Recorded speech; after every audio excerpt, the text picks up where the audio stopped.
शिवजी के साथ नंदी की पूजा क्यों जरूरी। नमस्कार दोस्तों, स्वागत है आपका मेरे YouTube चैनल शांत मन मंदिर में। अपने अभी तक मेरे चैनल को सब्सक्राइब नहीं किया तो कर लीजिए। चलिए जानते हैं। कई लोग सीधे मंदिर में चले जाते हैं और शिवलिंग की पूजा करके चले जाते हैं, लेकिन शिवजी के साथ उनकी पूजा भी करना जरूरी है, अन्यथा शिवलिंग की पूजा का पुण्य प्राप्त नहीं होता है। बैल की पूजा या कथा विश्व के सभी धर्मों में मिल जाएगी।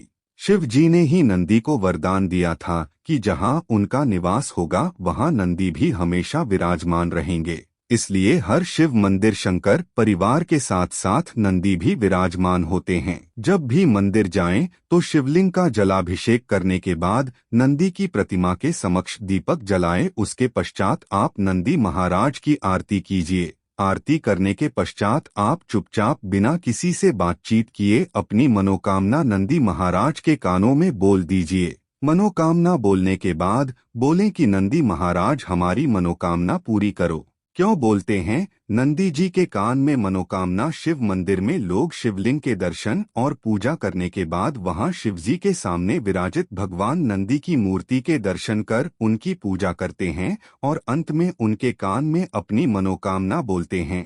कहते हैं कि शिवजी अधिकतर समय तपस्या में लीन रहते हैं, उनकी तपस्या में विघ्न न पड़े, इसीलिए नंदी जी हमेशा उनकी सेवा में तैनात रहते हैं। जो भी भक्त भगवान शिव के पास अपनी समस्या लेकर आता है, नंदी उन्हें वहीं रोक लेते हैं।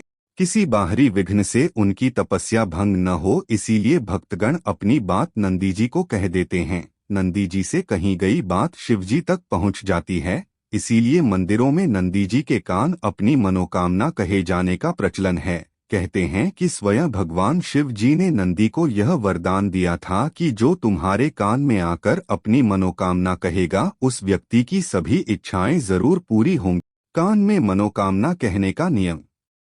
1. नंदी जी के कान में अपनी मनोकामना कहने से पूर्व उनका पूजन करें। 2. नंदी के बाएं कान में मनोकामना कहने का अधिक महत्व है, हालांकि किसी भी कान में कह सकते हैं। नंदी के कान में मनोकामना बोलते वक्त इस बात का ध्यान जरूर रखें कि आपकी मनोकामना कोई दूसरा नहीं सुन रहा हो। 4. मनोकामना बोलते वक्त आप अपने होठों को अपने दोनों हाथों से ढक लें ताकि कोई आपको देख नहीं पाए। 5. नंदी जी के कान में किसी भी व्यक्ति की बुराई या किसी का बुरा करने की बात न कहें। 6. मनोकामना कहने के बाद नंदी जी के समक्ष कुछ भेंट अर्पित करें, जैसे फल, प्रसाद या धन।